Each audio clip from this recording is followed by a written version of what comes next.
right. Well, I know Susan's got some questions for you, so we'll start the Susan segment here. My turn. Yeah, go for it.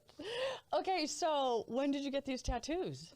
I got these tattoos when once I had actually started going to church and stuff like that, and I was like, oh man, like I thought I wanted something cool because I was in the band and stuff like that. I'm not gonna lie, like I justified it with a Bible verse and stuff like that. I think everybody does, you know what I mean? But it's just kind of like the trendy thing to do, and so you get it, and you're like, I don't regret them. You know what I mean? I don't regret them. It says Alpha and Omega. Yeah, it's and awesome. a lot of people are like I'm known for it. You know what I mean? Yeah. Crazy story is like my wife wrote a book when before we were together. She wrote a letter in a book, and it was describing her future husband and her I talking wanted to her. you to tell this story. He has the best story, but first you have to say how you met your wife. Okay, so I met my wife like 4 times.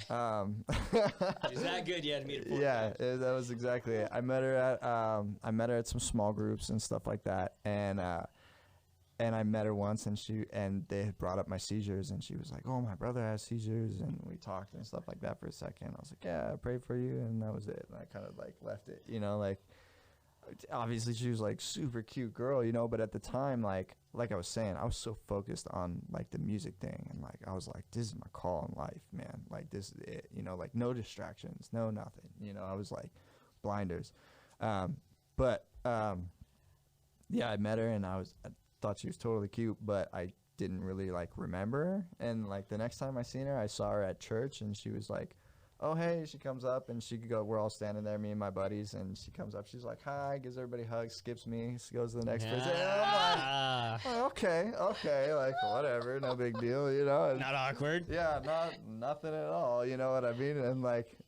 little did I know, she was in a relationship at the time. She didn't want to hug me because she liked me, and she was in a relationship. She felt bad. Anyway, she ended up, and then after that it was 3 times, because after that I was getting ready to go lead worship, and because I had just started at Centerpoint's satellite campus in French Valley, and I was the worship leader there. My buddy Justin was the pastor, and so I was getting ready to go to go lead worship one morning, and I had a seizure, right? And I fell off a thing. I dislocated my shoulder. I bit through my tongue. Yeah, I couldn't talk. I was talking like this like the whole day and stuff, and it just like my tongue was swollen up, my mouth, the whole inside of my mouth's all chewed up. Couldn't lift my arm up or nothing like that. And so I didn't even end up going to church that day. I called the pastor. I was like, we got to figure something out. You know, it wasn't even me. My roommate David called and was like, we got to figure something out. Like, I'm taking him to go see Tony Giordano, because I don't know if you guys know Tony. He's a real estate agent, really good one. Trying to get him here, Tony. But he's an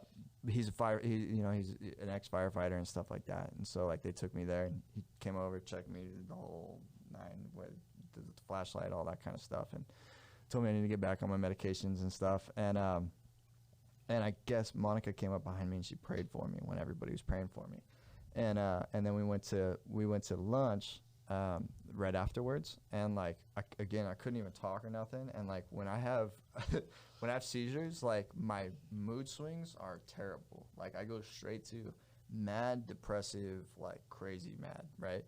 And like we were standing outside, and she was standing there like, oh my gosh, because I was like looking like I either wanted to fight somebody or just be a jerk for no reason, you know. And she was like, didn't even want to talk to me, and I was sitting there trying to like crack jokes, like all wounded, you know, like, oh yeah, look at this, and like trying to start a conversation with her,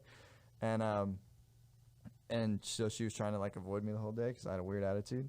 But then the next time I saw her, we were at small group, and she was like, how you doing, you know, and we started talking, and I don't know, man, it was legit, and I was trying to act like I was too cool to hang out with her, you know? Oh my gosh, the boy in the band. And but at the end, we had talked about how I need to cut caffeine out and stuff like that because of the epilepsy and stuff. And I was like, hey, I can't ask you to coffee because obviously we talked about that, but you want to like go get some juice or something? And she was like, yeah, I'm totally down. And so, yeah, we ended up going to Intaza and hanging out, and she ditched her women's class to come hang out with me. She's like, I'll meet up with you for an hour before this, like the women's group, and then that's that, you know. I was like, all right. We got there, and it was like an hour and a half in. I was like, yeah, you need to go. And she's like, yeah, I do. I was like, so anyway, you know? I was like, Yeah. That's what And we do. just We needed an the- out just in case we Yep. needed it. And yeah. so, and like at that moment, exactly that, you know, like I knew it was an out, and then exactly at that moment, I was like, oh no, you're in this. And I Yeah. was like, you want to go grab dinner? And she was like, yeah. And so we went over to BJ's in Temecula and had dinner and stuff and hung out and just totally hit it off. And So